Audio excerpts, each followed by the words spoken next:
नमो अर्हन्तारं नमो सिद्धारं नमो आयर्याडं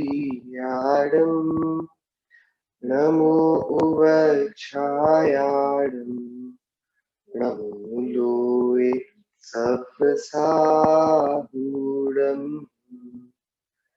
मंगलं भगवान् वीरो मंगलं गौतमो गणी मंगलं कुंद कुंदात्यो जैन धर्मोस्तु मंगलम् सर्वमंगल्य मांगल्यं सर्वकल्याणकारकं प्रधानं सर्वधर्माणां जैनं जयतु शासनं जैनं जयतु शासनं जैनं जयतु शासनं मोक्षमार्गस्य नेतारं भेत्तारं कर्मभूभृता ज्ञातारं विश्वतत्त्वानां वन्दे तद्गुणलब्धये वन्दे तद्गुणलब्धये वन्दे तद्गुणलब्धये नमितूर्णवर्तमानं परमप्पाणं जिनं तिसोत्थेन बोच्छामि रयणसारं सायारणयार्थं मीणम्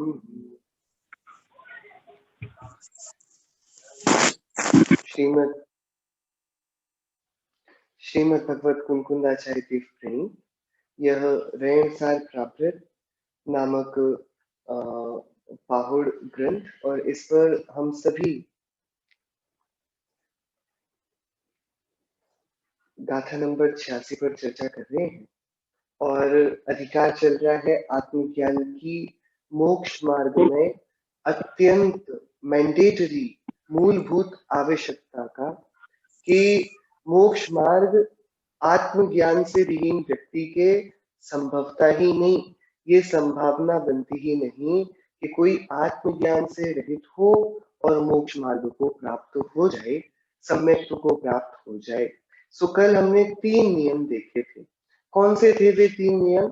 सबसे पहला कि जब आत्मा आत्मा को नहीं जानता, जब आत्मा आत्मा को नहीं जानता तब तक आत्मा दुखी होता है। दूसरी बात जो हमने समझी थी वो ये कि जब आत्मा आत्मा को नहीं जानता तो वह आत्मा नियम से सम्यक्त्व को प्राप्त नहीं करता। और तीसरा ये नियम था कि जो आत्मा सम्यक्त्व को प्राप्त नहीं करता वो आत्मा नियम से निर्वाण को प्राप्त नहीं करता, मोक्ष को प्राप्त नहीं करता। ये वाली बात हम सभी ने 86 नंबर की गाथा में कल समझी थी। आचार्य देव ने ये स्थापना कर दी है कि एक आत्मा को जानना ही हमारे जीवन का, आत्मा को समझना, उसकी भावना करना, उसमें जम जाना, रम जाना, यही हमारे जीवन का प्रथम और अंतिम उद्देश्य है, ध्येय है और यही एक करने योग्य कार्य है। इसके अलावा सारी करनी बेकार की है, वह सुख के संपादन में कोई अपनी भूमिका निभाती नहीं। आज 87वीं गाथा से चर्चा शुरू करेंगे। अधिकार यही चल रहा है, तो आचार्य देखते हैं, हम आचार्य की श्रीमुख से सुनते हैं कि वे इसको और आगे किस दिशा में दिखाते हैं चर्चा को। गाथा नंबर 87। सारविहीनो राहो दान दया धम्म रहित ही सोहा ज्ञान विहीन तपो वीर जीव बिना देह सो हम ना। आचार्य देव इसी बात को अब बड़ी सरल भाषा में उदाहरण देकर समझा रहे हैं। साल विहीरो राहो, साल यानी कि दुर्ग। जैसे राजा का अच्छा दुर्ग होता है ना, जिसमें उसकी पूरी सुरक्षा के प्रबंध होते हैं, जिसको उसका शत्रु भेद पाने में शक्य नहीं हो पाता, तो ऐसा वज्र का बना दुर्ग हो, किला हो, जिसके अंदर राजा आराम से निश्चिंत होकर राज्य करता हो। तो ऐसे यदि राजा के पास उसकी सुरक्षा का दुर्ग ना हो, राजा का स्वयं का महल ना हो, राजा की राजसी का बखान करने वाला उसका बहुत बड़ा राजमहल ना हो, दुर्ग ना हो, किला ना हो, और ऐसे ही कोई गृहस्थ हो लेकिन उसके दान दया धम्म रहित पना हो, उसके ना तो दान रूपी धर्म हो और दया रूपी धर्म हो।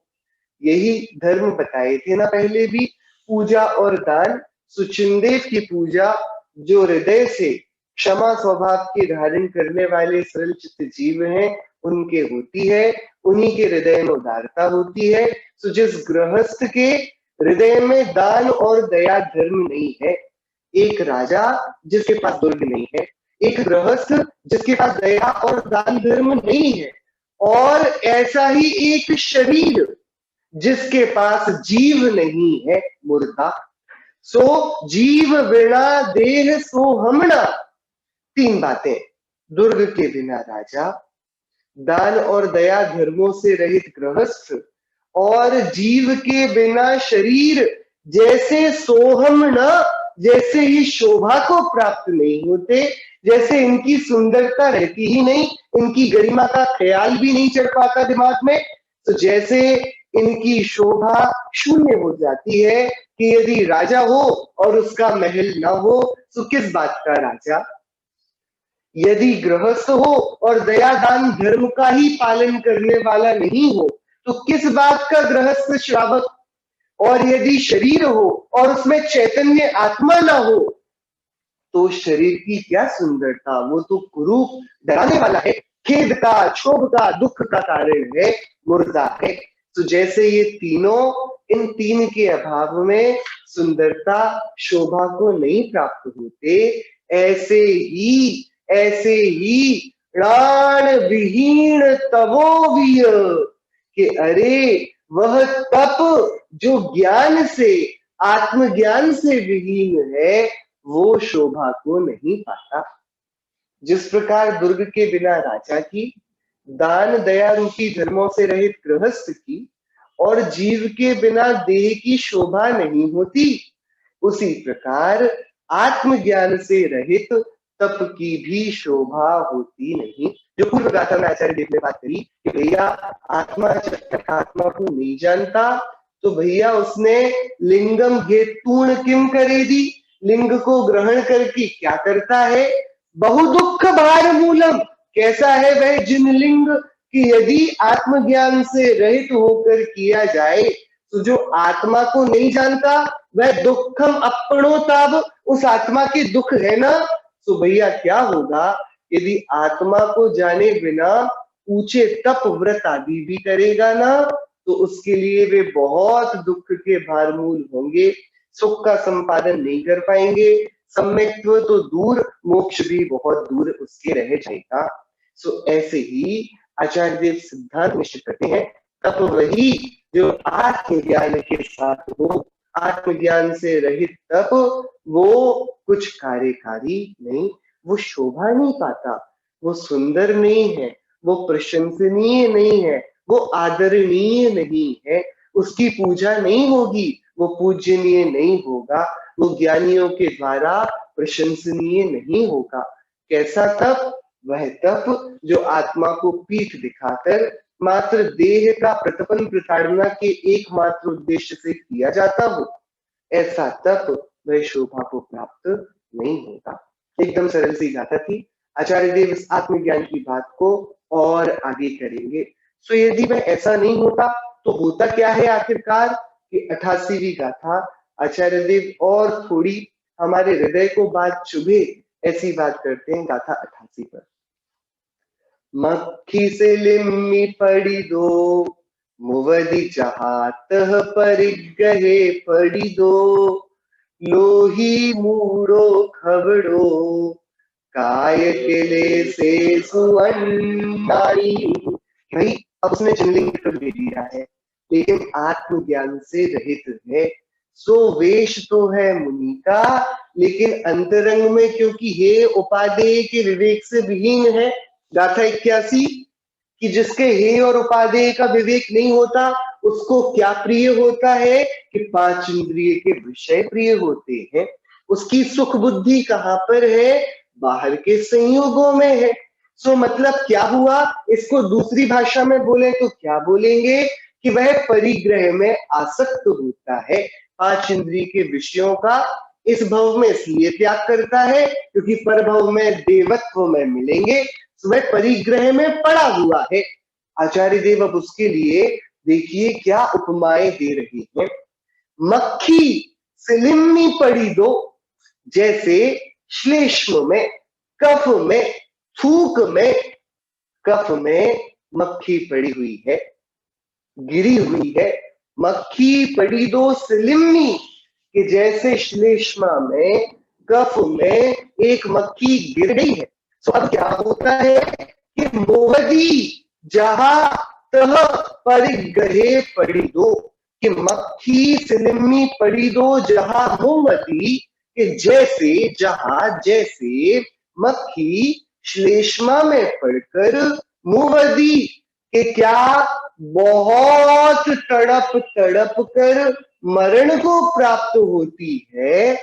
आपने देखा किसी मक्खी के पंख चिपक जाए कफ में, तो कैसे जब तक मृत्यु नहीं आती तो पंखों को फड़फड़ाती रहती है और फिर आखिरी में थककर प्राण निकल जाते हैं और वह मृत्यु को प्राप्त होती है। आचार्य कहते हैं जैसे जहां मक्खी सिलिम्मी पड़ी तो मुहदी, जैसे मक्खी श्लेष्मा में पड़कर मरती है तड़प तड़प कर, धीरे धीरे दुखों को भोगती हुई, उसी प्रकार तह परिग्रहे पड़ी तो, जिसके हृदय में पांच इंद्रियों के प्रति का, जो उनके विषयों के प्रति का आसक्ति का परिणाम है, उनमें से सुख नहीं है। ऐसी बोधि जिनको अभी तक अनुपलब्ध है, जो पांच इंद्रियों से ही अपना सुख मानते आए हैं और इस मिथ्यात्व को उखाड़ फेंकने का जिन्होंने कोई उपाय नहीं किया है, ऐसे परिग्रहे पड़ी दो, परिग्रह में पड़े हुए लोही मूढ़ो, लोभी मूर्ख, यहां नहीं रुके आचार्य थे। मूर्ख किसको बोला? खबरो। अरे कौन? साधु, जिन्होंने कर्मों का क्षय करने की दीक्षा के समय में भावना पाई थी।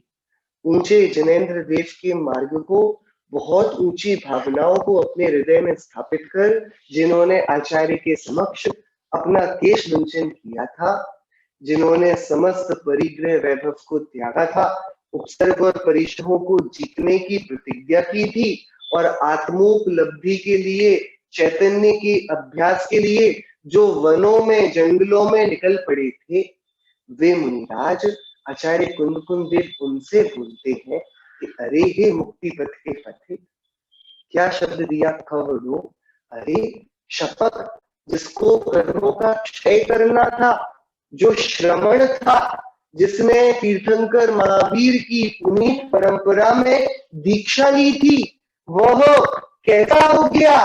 लोभी मूढ़ो, लोभी हो गया, मूढ़ हो गया, कि था तो साधु, था तो मुनिराज, पहले हुआ मूढ़, भूल गया किन भावनाओं से दीक्षा ली थी, भूल गया कि संसार के क्या स्वरूप को असार रूप निर्णीत करके वैराग्य की उत्पत्ति लेकर आचार्य के समक्ष दीक्षा की याचना करी थी। वो दीक्षा के परिणामों को भूल गया और भूला तो क्या हो गया कि लोभी हुआ। किसका लोभी हुआ? कि परिग्रह का, पांच इंद्रिय के विषयों का, आहार का, मान का, प्रसिद्धि का, यश का, तप का, इन सारे नाना प्रकार के लोभ का, लालच का वह लोभी हुआ। सो भैया वह काय क्लेशेषु, वह काय क्लेश रूपी, अब यहाँ तो कफ को लेना है कि अब उसने जिनलिंग को धारण कर लिया है, आत्मा को नहीं जानता। सो अब वह पता है कैसी मौत मरेगा, क्या मरण को प्राप्त होगा, कि जैसे कफ पर फंसी हुई मक्खी आराम से नहीं मरती, तड़प तड़प कर मरती है, ऐसे ही लोभी श्रमण लोभी मूढ़ साधु ये अपने काय क्लेश आदि प्रवृत्तिया के ही संकल्पों में तड़प तड़प कर मरेंगे, वे अज्ञानी। कठोर गाथा है, आचार्य देव क्या बोल रहे हैं। जैसे श्लेष मातृ में गिरी हुई मक्खी दुख भोगती हुई मर जाती है। मर जाती है कैसे, कि जब तक मरण नहीं आता दुख ही भोगती है, तड़पती है, पंखों को बार बार फड़फड़ाती है, लेकिन वे चिपके हैं, वे अलग होते नहीं। उसी प्रकार परिग्रह में पड़ा हुआ लोभी मूढ़ अज्ञानी खबरों साधु, अज्ञानी साधु काय क्लेशेषु, कि वह काय क्लेश में मरता है।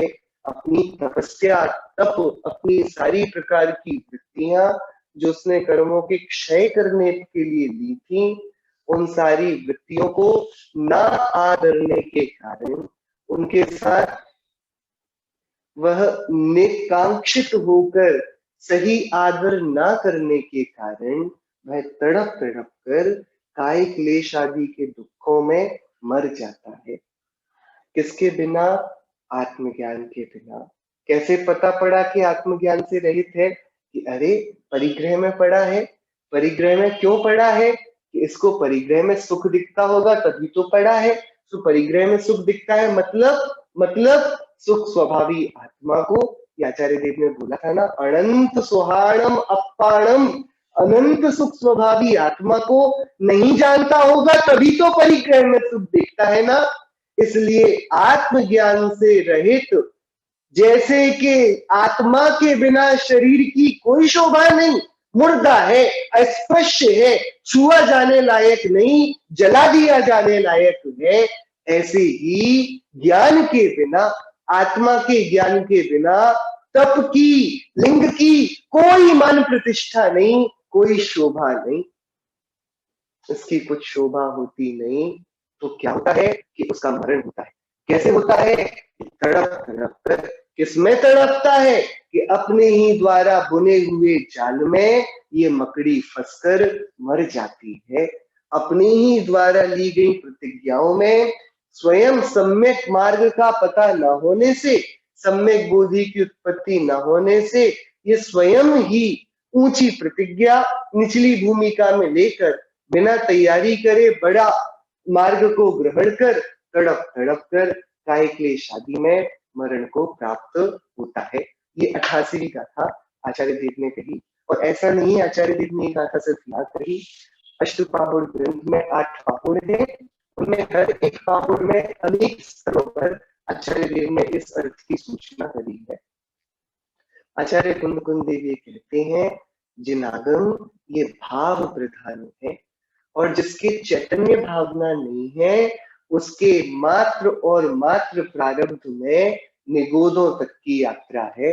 उसको मुक्तिपुरी का शिखर दिखाई भी नहीं पड़ेगा, वहां पहुंचना तो दूर की बात है। तो देखिए, आचार्य कुंद कुंद देव ने बहुत गरिमा रखकर उपदेश अपने संघस्थ आचार्यों को जताने के लिए, जागृति के लिए दिया होगा, कि भैया देखो, तुम लोग ऐसा पागलपन, ऐसी मूर्खता मत करना, साधु होकर मार की हंसी होगी।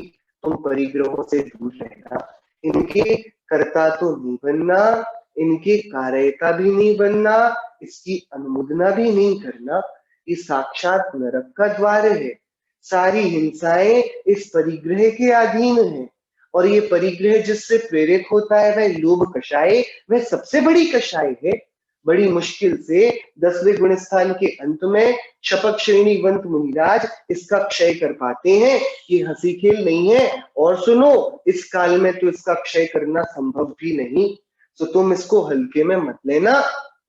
तुम भैया ये करना, आत्मा की भावना से अपनी साधना को बढ़ाते जाना। जो तुम यदि ऐसा करोगे तो ठीक है, कि तुम्हारा किया गया तप, काय क्लेश, उपवास, व्रत, नियम, संयम सब प्रशंसा के और सदगति के, तुम्हारे सुदैव के कार्य करते जाएंगे।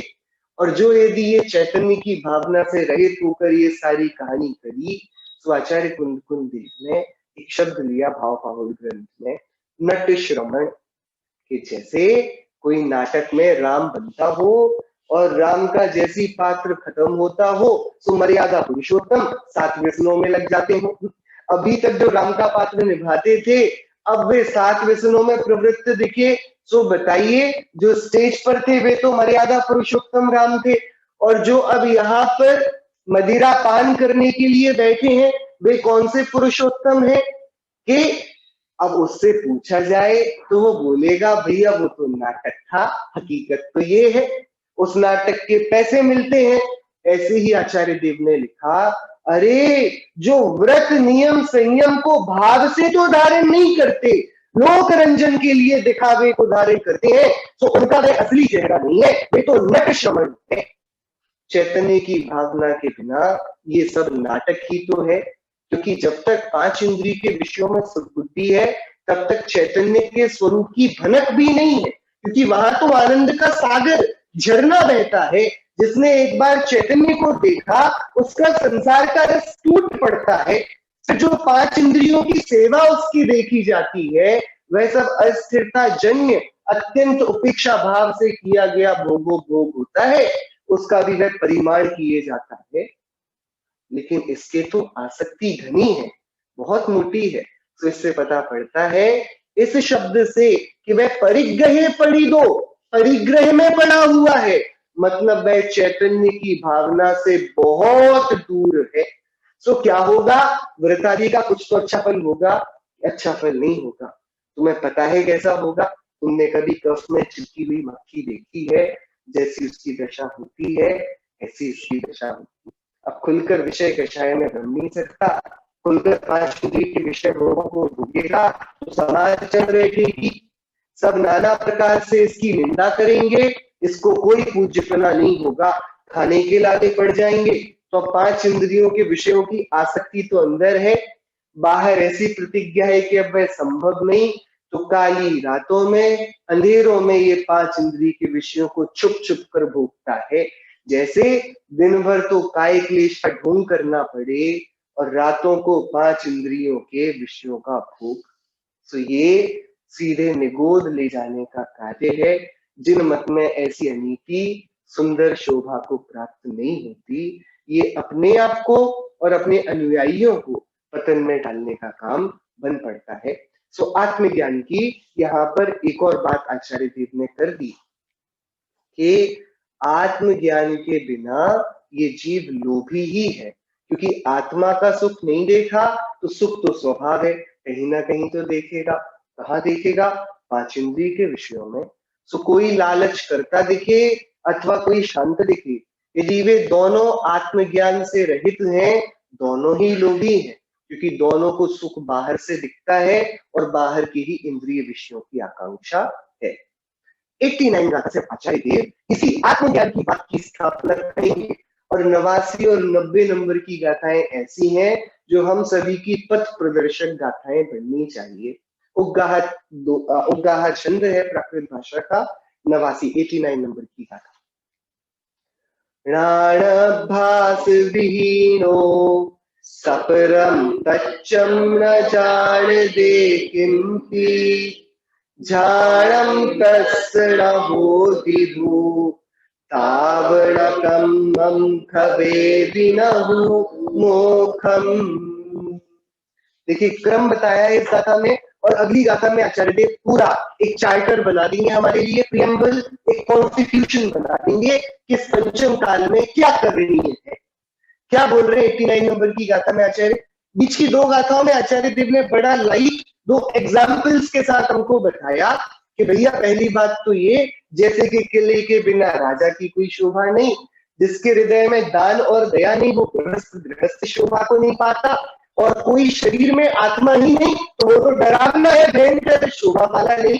ऐसे ही जिसके तप है लेकिन आत्मज्ञान नहीं, उसकी कोई शोभा नहीं, उसका तप शोभा विहीन है, मुर्दे जैसी उसकी शोभा है। फिर अगली गाथा में बोला तो भैया तब तो उसने ले लिया है, आत्मज्ञान नहीं तो क्या, इसको प्रशंसनीय तो बोलो कि सुनो, क्या तुमको श्लेष्मा में चिपकी हुई मक्खी उसके जीवन से थोड़ी बहुत भी प्रसन्नता होती है देखते हुए, कि तुम्हें उसके प्रति सिर्फ सहानुभूति है कि बेचारी कैसे तड़प तड़प कर मर जाने वाली है। हमें उन आत्मज्ञान से शून्य पर तप को अंगीकार कर लेने वाले लोभी, अज्ञानी, मूढ़ श्रमणों से ऐसी ही संवेदनाएं हैं कि वे बहुत दुखों के भार को उठाकर मरण को प्राप्त होंगे और हीन गतियों में जाएंगे। सो आचार्य देव ने क्या लिखा होता है ना, घर पर कभी बताना हो तो बड़ों से बोल दी जाए कोई बात, तो छोटे अपने आप समझ लेते। जब इनसे बोल दिया है कि भैया ये बाहर नहीं जाना है तुमको रात को, भाई घर पर एक बड़े आदमी से बोल दिया कि घर पर भैया माहौल अभी बहुत खराब हो गया, बाहर पर पूरी डाकू डकैती सब मची हुई है, घर से कोई बड़े तुम बाहर नहीं जाओगे करके सबसे बड़े बेटे को बोल दिया गया। तो सबसे बड़े बेटे को बोल दिया, जो छोटा बच्चा है उसके लिए तो सब लागू पड़ ही गया ना। जब बड़ों को उसकी आज्ञा नहीं तो छोटों को तो प्रश्न ही नहीं, क्योंकि छोटों को तो वैसे ही बहुत कम आज्ञाएं होती हैं, बहुत कम आजादी होती है, उनकी सुरक्षा का भार और ज्यादा कड़क बनाया जाता है।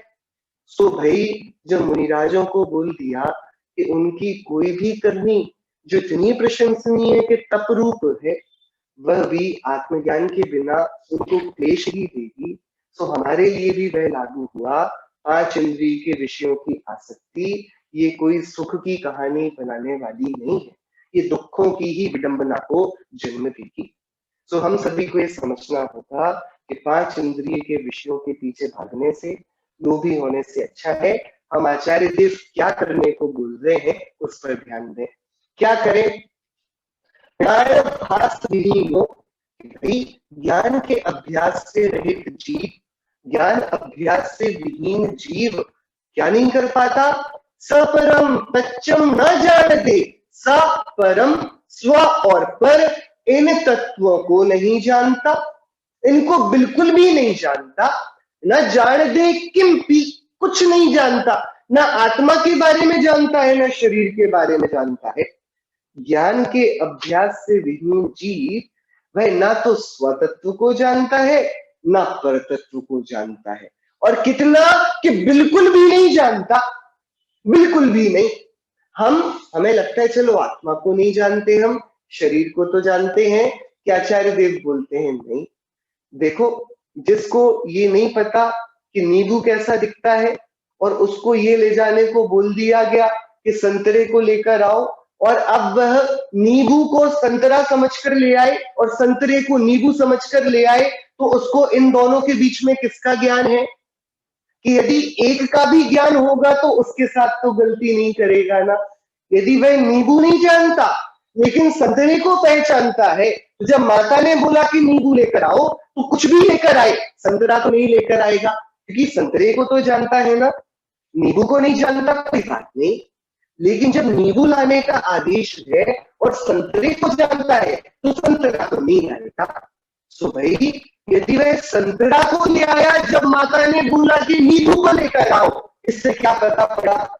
पहली बात नींबू तो उसको पता नहीं, लेकिन ये संतरे को भी नहीं जानता, तो वही ना बात एकदम एकदम स्पष्ट हो गई। माता ने बोला था नींबू को लेकर आओ, ये गया मार्केट में, इसको नींबू तो पता नहीं था, संतरा लेकर आ गया। तो ये बताओ ये संतरे को तो जानता है ना, इसको संतरे का ज्ञान तो है। यदि वह नींबू को जानता तो नींबू लेकर आता, संतरे को जानता तो संतरा नहीं लेकर आता, लेकिन वह ना तो नींबू को जानता है और ना संतरे को जानता है, बिल्कुल भी नहीं जानता। इसके लिए अब आचार्य देव बोलते हैं ज्ञान के अभ्यास से रहित जीव ना तो स्व को जानता है ना पर को जानता है और बिल्कुल भी नहीं जानता। आत्मा को बोला कि आत्मा को जानो, उसने शरीर को आत्मा मान लिया। तो बताओ आत्मा को तो नहीं जानता, शरीर को तो जानता है ना, शरीर को तो जानता है ना कि नहीं? यदि शरीर को जानता तो शरीर को आत्मा नहीं मानता, शरीर को शरीर मानता। तो ये मतलब हुआ कि ना तो वह स्व को जानता है और ना पर को जानता है, किसी को भी नहीं जानता। सो ज्ञानाभास विहीनो, ज्ञान के अभ्यास से रहित व्यक्ति वह दो लोगों को नहीं जानता, किसको? ना तो स्व को, स परम स्व को भी नहीं जानता और पर को भी नहीं जानता। कितना नहीं जानता कि किंपी बिल्कुल भी नहीं जानता, एकदम बनी हुई बात है। जो एक को नहीं जानता ना अपने आप को, वह पर को भी नहीं जानता, ठीक है। जिसको अपने घर का नहीं पता लेकिन ये पता है कि ये दूसरे का घर है, तो वह यदि पूरे शहर में 100 घर हैं और उस एक के घर को जानता है कि ये मेरे मित्र का घर है, तो अब वह अपने घर को उस मित्र के घर के साथ कंफ्यूज नहीं करेगा। बाकी 99 घर पर वो कंफ्यूजन उसके हो सकती है। मतलब यदि एक को भी जानेगा ना, तो जिसको जानेगा उसके संबंध में भूल नहीं करेगा। लेकिन इस जीव के साथ तो ये विडंबना है कि इसकी भूल हर एक तत्व के संबंध में है। मतलब ये स्व और पर को बिल्कुल भी नहीं जानता। मिथ्यात्व का ऐसा भंवर है कि वह इसको किसी के भी संबंध में ज्ञानी बनाकर नहीं रखता। हर एक वस्तु के, हर एक तथ्य के संबंध में इसको अध्यवसाय है, विपरीत ज्ञान है। तो अब इससे क्या होता है? पहली स्टेज, ज्ञान का अभ्यास नहीं है, तो उसका क्या फल हुआ कि स्व पर को नहीं जानता। स्व पर को नहीं जानता तो क्या होगा? जानम तस्य न होदी, कि अरे जो स्व और पर को नहीं जानता वह स्व को नहीं जानता, तो ध्यान किसका करेगा? सो उसके ध्यान नहीं होगा, आत्म ध्यान नहीं होगा।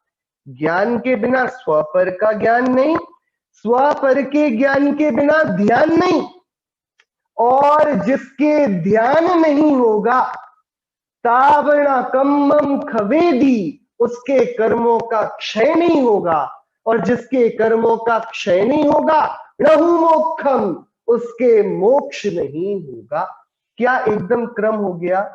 ज्ञान के अभ्यास से विहीन जीव, ज्ञान का अभ्यास मतलब स्वाध्याय, तत्व विचार, तत्व चिंतन, जिन धर्म के तत्वों का भली भांति समझ जाना और जिनेन्द्र देव की देशना के ऊपर विचार करना, ये ज्ञान का अभ्यास। हे गे उपादेय तत्वों का जीवन में निरंतर प्रयोग करना, संसार, शरीर और भोग, इनके बारे में इनकी निस्सारता का विचार करना, अशरण, अनित्य, संसार, एकत्व, अनित्व, अशुचि, आश्रव, संवर, निर्जरा, लोक, धर्म, बोधि, दुर्लभ, इन बारे भावनाओं की बार बार विचारणा करना, ये कहलाता है ज्ञान का अभ्यास। जिसके ये अभ्यास नहीं है ना, वो स्व और पर को नहीं जानता। और जो स्व और पर को नहीं जानता, सो बात तो ध्यान करने की हुई थी, ध्यान अपना किया जाता है। जो अपने को ही नहीं जानता, सो किसका ध्यान करेगा? और पर को भी नहीं जानता है, तो पर का ही ध्यान आत्मा का मानकर बैठ जाए, क्या पता। सो वह ध्यान से भी शून्य हो जाएगा। सो उसके निश्चय से आत्म ध्यान नहीं होता। और जब तक ऐसा होता है कि वह ज्ञानाभ्यास से शून्य, स्व पर से अनजान, आत्म ध्यान से रहित जीव है, तब तक उसके कर्मों का क्षय कैसे होगा? तब तक वह कर्मों को नष्ट नहीं करता। और क्योंकि कर्मों को नष्ट नहीं करता, सो उसके मोक्ष को भी प्राप्त नहीं करता। ज्ञानाभ्यास से स्वपर की पहचान होती है, स्वपर की पहचान से आत्मा का ध्यान होता है, आत्मा के ध्यान से कर्म क्षय होता है, और कर्म क्षय से मोक्ष होता है। ये इस गाथा को यदि हम पॉजिटिवली पढ़ें तो इसका ये अर्थ है। क्या किया जाए? सबसे पहले ज्ञान अभ्यास, स्वाध्याय किया जाए। उससे क्यों किया जाए स्वाध्याय? कि मैं कौन हूं और मैं कौन नहीं, ये स्वपर का विवेक खड़ा हो। इस स्वपर के विवेक से क्या होगा कि हम ध्यान के योग्य बनेंगे। किसका विचार करना है, ये वाली बात हमें समझ में आएगी। किसमें एकाग्र मन होना है, हम इसको समझ पाएंगे। और जब ध्यान होगा तब निश्चित ही कर्मों की निर्जरा होगी, कर्मों का क्षरण होगा, और जब कर्म क्षय पूरा हो जाएगा तो मुक्ति सुंदरी का उदय होगा, मोक्ष की उपलब्धि होगी। सो ये योग्य क्रम है। इसको 90वीं गाथा में आचार्य देव मटेरियलाइज करेंगे। तो क्या बोल रहे हैं?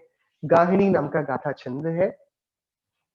अध्ययनमेव झाडं पंचेन्द्रियणिकं कसायंपि तत्तो पंचमयाले पवयन सारभासमेव को चाहो। अब ये गाथा तो ऐसी है, हमारे एक एक स्वाध्याय भवनों में उत्कीर्ण होनी चाहिए, और ये गाथा हमें बार बार जिनवाणी माता की ओर धक्का देती रहनी चाहिए। क्या बोल रहे हैं आचार्य देव? पहली आधी पंक्ति में उन्होंने सिद्धांत मंत्र वाक्य दिया, अज्जयणमेव ध्यानम, कि अरे सुनो, तुम्हें ध्यान करना है ना, तुम सुनो, तुम्हारी भूमिका में शास्त्रों का पढ़ना ही ध्यान है, क्योंकि वही तो परंपरा से ध्यान कराएगा। ज्ञान के अभ्यास से स्वपर का विवेक, और स्वपर से ज्ञान, स्वपर के ज्ञान से ध्यान। तो भैया ध्यान क्या हुआ कि स्वाध्याय ही तो ध्यान हुआ ना। अध्ययनमेव ध्यानम, अरे शास्त्रों का अध्ययन ही, शास्त्रों का स्वाध्याय ही ध्यानम, ध्यान है। ध्यान कुछ और नहीं है। हम जो जिनवाणी की सेवा करें, उनके वचनों का विचार करें, अध्ययन करें, मनन करें, आचार्यों के इन वचन मणियों का बार बार अवलोकन करें, ये ही ध्यान है। क्या है ध्यान? वो पालती मारकर आंखें बंद कर कर बैठ जाना आसन पर, वो है कि वो जब होगा तब तुम सीख जाओगे, लेकिन उस तक पहुंचने का पता है क्या क्रम है कि तुम ध्यान आज प्रारंभ कर सकते हो। कैसे करोगे? कि लो, उठाओ आचार्यों के जिन सूत्रों को और उनका एकांत में धैर्य से पढ़ना प्रारंभ करो। शास्त्रों का अध्ययन ही ध्यान है। क्यों? क्योंकि भैया इस शास्त्रों के अध्ययन से ही पंचेंद्रिय निग्रहम कसायम निग्रहम पी, पंचेंद्रियों का निग्रह भी ध्यान से होता है, स्वाध्याय से होता है, और कषायों का निग्रह भी स्वाध्याय से होता है। क्या भाई? ध्यान का ये फल है कि वो हमारी परिणति को बाहर से समेटकर अपने पास लेकर आ जाए। सो देखो, शास्त्र स्वाध्याय की ऐसी अचिंत्य महिमा है कि उत्तरोत्तर आगे बढ़कर वह हमें सारे विकल्पों को तोड़ाकर चैतन्य में प्रविष्ट तो कराएगा ही।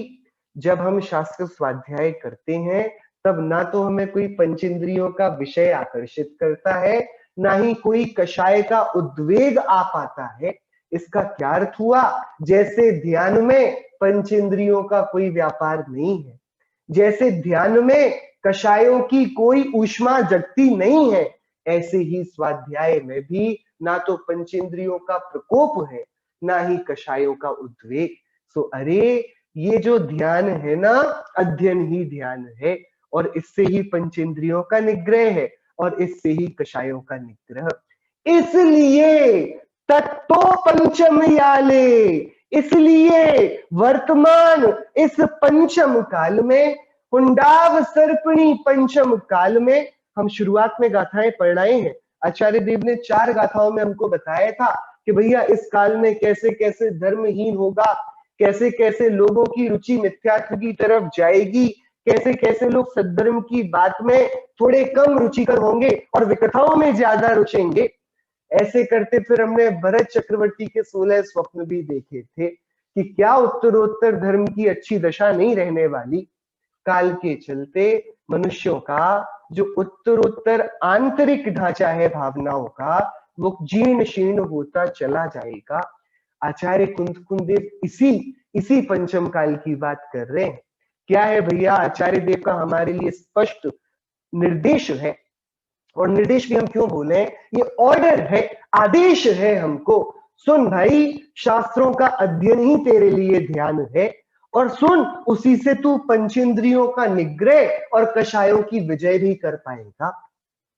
तो इसलिए तू ऐसा तो है नहीं कि तीर्थंकरों की सभाओं में तुझे बैठने के अवसर मिले, ऐसा तो है नहीं कि रिद्धिधारी मुनिराजों का तेरे नगर में नित्य आगमन हो, ऐसा तो है नहीं कहीं पर किसी केवली की गंध कुटी बनी रहे, कहीं कोई मुनिराज मने परे अवधि ज्ञान वाले मिलते हो, कहीं किन्हीं मुनिराज के आहार पर पंचाश्चर्य होते हो।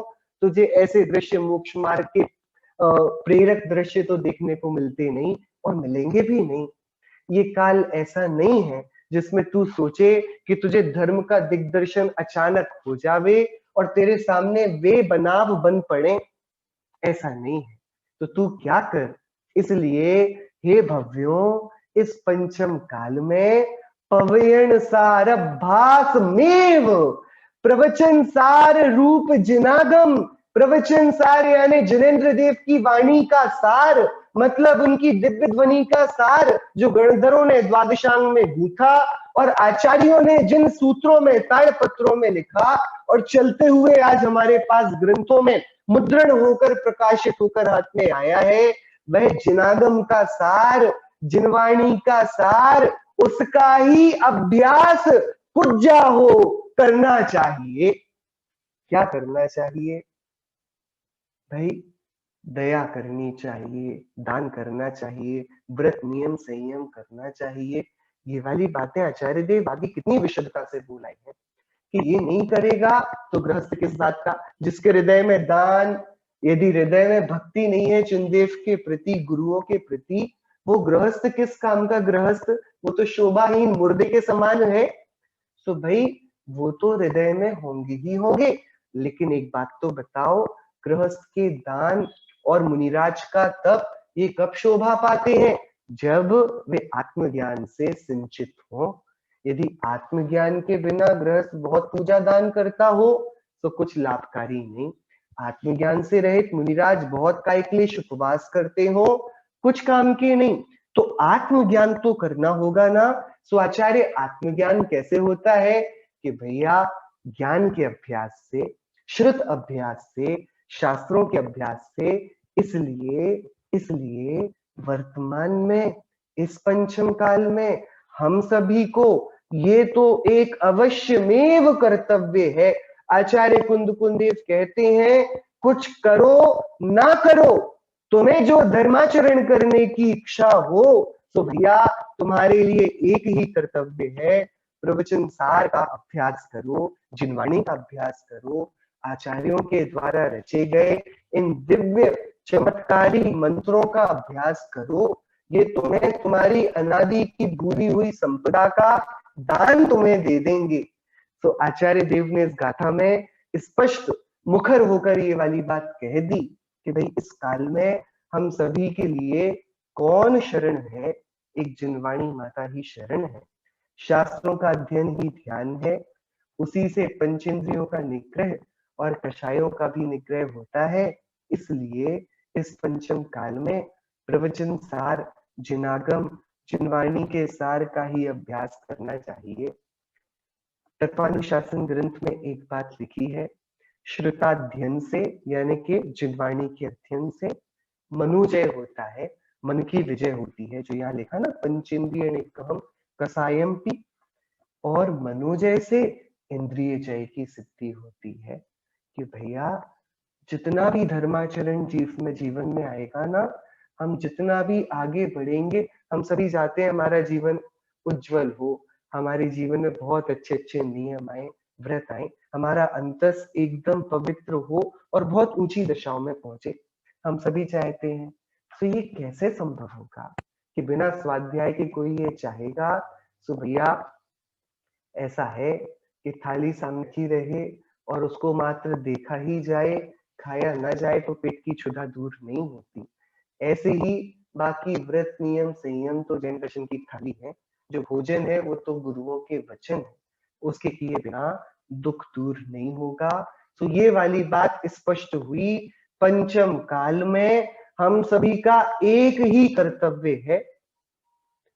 सूत्र पाहुड़ में आचार्य कुंद कुंद देव ने एक गाथा लिखी कि जैसे डोरा सहित सुई नहीं खोती, गिरे चाहे वन भवन, संसार सागर पार हो, जिन सूत्र के गायक श्रवण। जैसे कोई सुई है ना, वो गिर जाए तो मिलती नहीं, तो क्या करते हैं, उसके साथ धागा बांध देते हैं। तो जैसे धागे के साथ बंधी हुई सुई या तो महल में गिरे या जंगल में गिरे, कहीं नहीं खोती, ऐसे ही जिनका हृदय जिन सूत्र से बंध गया है, वे मनुष्य रहे या नरक में चले जाएं, वे खोएंगे नहीं। वे अपनी श्रुत की लब्धि को और अपनी आगामी मुक्ति को एकदम सुनिश्चित कर लौट कर अपनी भवितव्यता को फिर जागृत कर मोक्ष मार्ग में आ पड़ेंगे। हम सभी के जीवन में ये श्रुत का अभ्यास अनवरत आमरण, जैसे हम नित्य श्वास लेते हैं, जैसे हम प्रतिदिन भोजन जलपान करते हैं, जैसे हम प्रतिदिन निद्रा लेते हैं, स्नान करते हैं, ऐसे हमारे जीवन में नियम रूप जिनवाणी जिन वचन, इनका अभ्यास आमरण चलता ही रहे, दुनिया इधर से उधर हो जाए, जिनवाणी की शरण, जिनवाणी माता की गोद हमसे ना छूटे, ऐसी हम निरंतर भावना भाकर इस अध्ययन रूप ध्यान को करें। अध्ययन में जानम, इस उत्कृष्ट शास्त्र अभ्यास रूप ध्यान को धारण करें। इसी मंगल भावना से जिनवाणी स्त्री। महिमा चिन्मत की कोई वरन सके बुद्धिवान, काल अनंत भ्रमत जिय जाबिन, पावत नहीं निज थान। परमानंद धाम भय तिन कीनो सरदान, महिमा चिन्मत की कोई वरन सके बुद्धिवान। भव मरुथल में ग्रीष्म ऋतु रवि, तपत जीव अति प्राण। ताको यह अति शीतल सुंदर धारा सदन समान, महिमा चिन्मत की कोई भरन सके बुद्धिवान। प्रथम को मत मन में हम भूले, कीनी नाही पिछान। भाग चंद अब आको सेवत, परम पदारथ जान, महिमा चिन्मत की कोई वरन सके बुद्धिमान। लो भाई,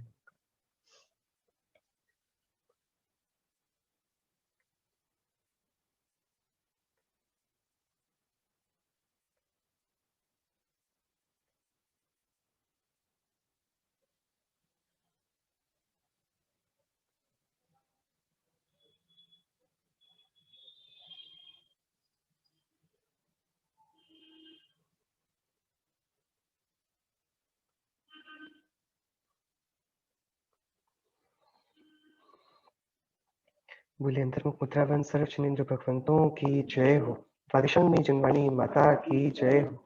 समस्त वीतरागी भावलिंगी महामुनि राजों की जय हो। अहिंसा में जैन धर्म की जय हो। शासन नायक तीर्थंकर वर्धमान स्वामी की जय हो। श्रीमद भगवत कुंकुंदाचार्य देव की जय हो। श्री रैन सार ग्रंथ की जय हो। जय श्री